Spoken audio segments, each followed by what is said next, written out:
Good morning. Yeah. Good morning. But then we reached home last night. Listen, I don't even know. Yeah, way up in our hours. We opened our hours. But here we are. Yes. So it's the morning after the night before when the announcement of the important dates came. And happy I am that the local government seats that need tidying up in terms of the representatives, that everything will be held on one day. Right. What we witnessed in Halfway Tree on Sunday wasn't normal. It wasn't normal in terms of the size of the crowd. It wasn't normal in terms of the vibe from the crowd. It wasn't normal in terms of their reaction to what came from the platform. It wasn't normal in terms of the behavior of the crowd, because I saw a report that there was a fight that broke out, but the police were quick to say, no, it was just people marching. There was no fight. So as far as I'm concerned, and as far as I sought to inform myself, and I did speak to several police personnel, there was no incident of violence. That's not normal for a massive political gathering. There's always a skirmish or two. There wasn't even that. And I know people will say, ha ha ha ha ha, crowds don't mean anything. It's a rubbish argument, because even for people who host their own birthday party and publicize it for the whole community to come, and if only 2 people turn up, they will feel bad. Even for a birthday party, because they're going to feel like, well, nobody don't appreciate me, you know?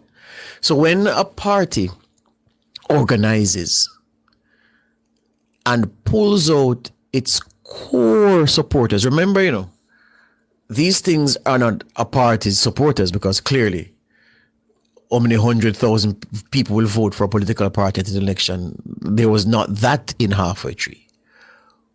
What there was, tens of thousands of Jamaicans representing the core support of the JLP came out, not just to hear the date, but to hear messages reaffirmed about why they ought to give the green side the endorsement come election day.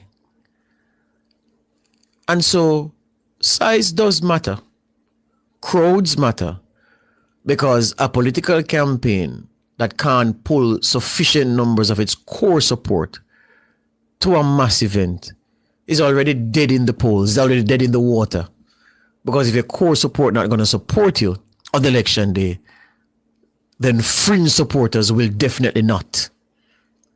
So it is always a good marker to see how much of my core supporters are willing to travel from far and wide to attend upon this mass rally. And they did find themselves in Halfway Tree, traveling from far and wide. The furthest and the widest breadths of the island had people represented there. And you can't but make comparisons. I remember in 2016, when the PNP had its mass rally to announce the election date, Mr. Simpson Miller did. And I was in the crowd working. And I met up in a everlasting crowd. I couldn't believe that there were so many comrades packed into Halfway Tree Square that night, February 2016. Well, no, it wouldn't have been 20. Yes, for sure it was 2016. Yes, February 2016, yes. And I said, what? What is this? The numbers were huge. That crowd was easily eclipsed on Sunday. It wasn't a close thing. And the people, the fire personnel and the police personnel who are skilled in assessing crowds, they'll tell you, say, boy, yeah. And so what does this mean about the appetite for the message that the JLP is pushing? What does this mean for the support that, again, I stress, the core support of the Labour Party has for their party leader and their party? Contrast the feeling among Labourites now and the local government elections last year. It wasn't the same, wasn't it? And even though you say, well, it's a local government election, so you have to make an allowance for the fact that these are local polls, which people don't normally support in huge numbers. The fact is, there's a base feeling that a party carries into an election.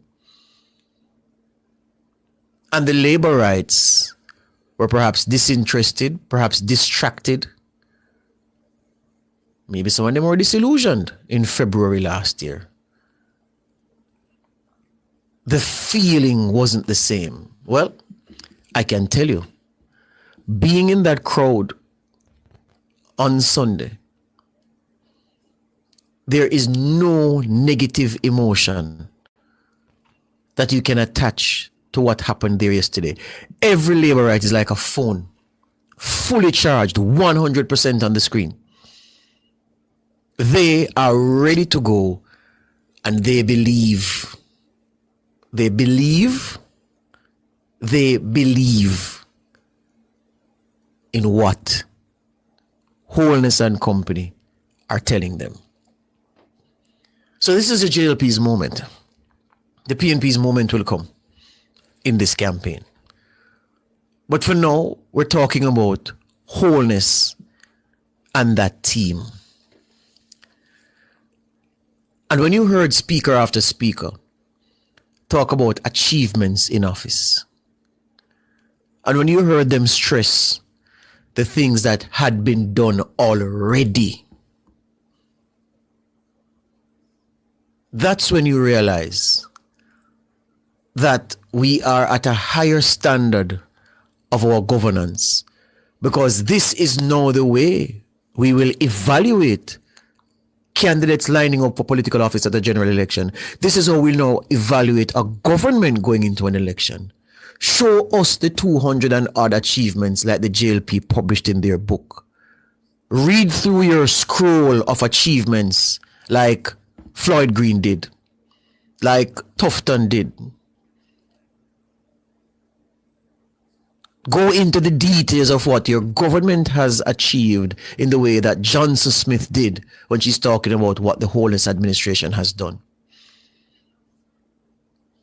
Talk about solid achievements which are outside of interpretation and opinion, because those are fact. I mean, the sky is above, isn't that? There's no argument over that, even though some people would argue against it not being there. You know, but you know those people already. Yeah? Vaz speaks about solid achievements. That's the standard by which we'll now judge our transport and energy minister. And roll all of that into one. And that's the package that we expect. Going forward, show me your record. Now I hear people saying that, you know, political parties have always campaigned on their record. That's not true.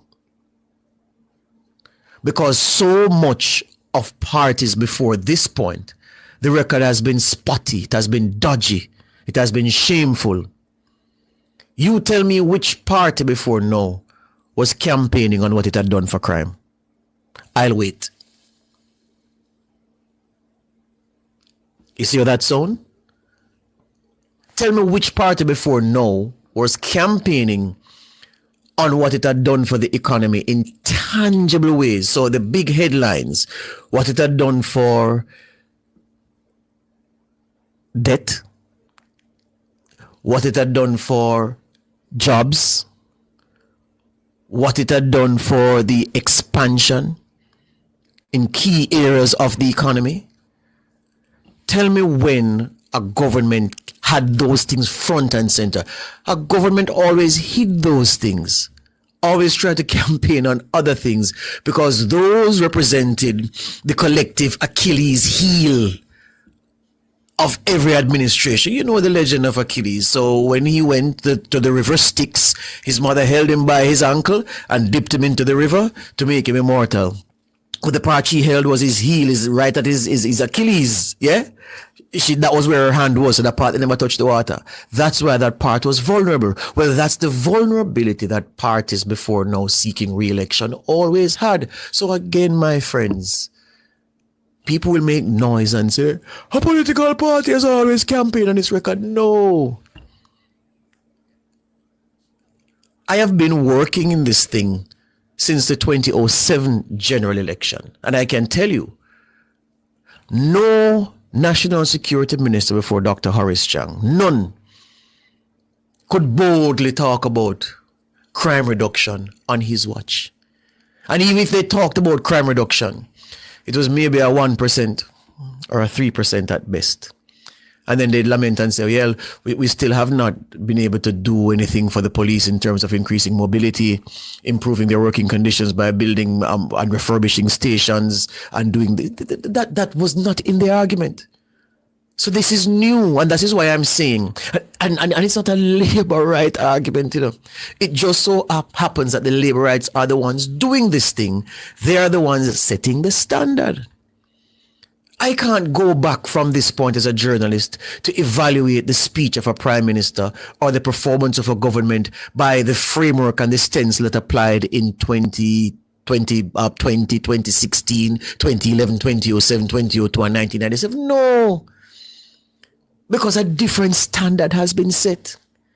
Chang can come on stage and talk about crime reduction and there'll be nobody looking at their toes like, all right, whatever man, you know, move on from that point, man, because we don't really have nothing to go on this, you know. Which is how previous national security ministers at political rallies, oh, and by the way, they were often not given prominence on the bill, you know, at speaking engagements publicly, not the national security ministers, you know, because those were always the most unpopular ministers.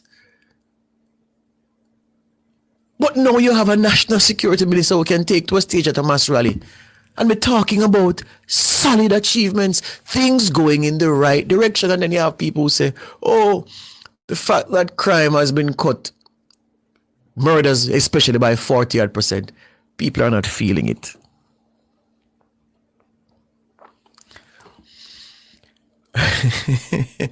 They say you can't feel pain in your brain, but I swear my brain is hurting me right now. There are no pain receptors in your brain.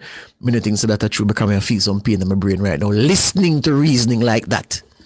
So I'm saying, Jamaica, my people, we're at a new point. The Holness administration has shown its hand. It has played its hand. It has said to us, these are the things we have done. It now has a core support that is as in love with the party as any group of supporters have ever been with their party. Its fringe support is also looking at Holness and Company and going, Gaga, look goody. Nice so, she nice so. That's the feeling. So now, the opposition with that manifesto launch on Tuesday can muscle its way back into the game. It can show something to make people say, but isn't this a better alternative? But for now, as I said some weeks ago, Holness and them play chess with chess pieces. And we hope for the health of the democracy that the PNP doesn't come on Tuesday and beyond. I play draft with buckle stopper.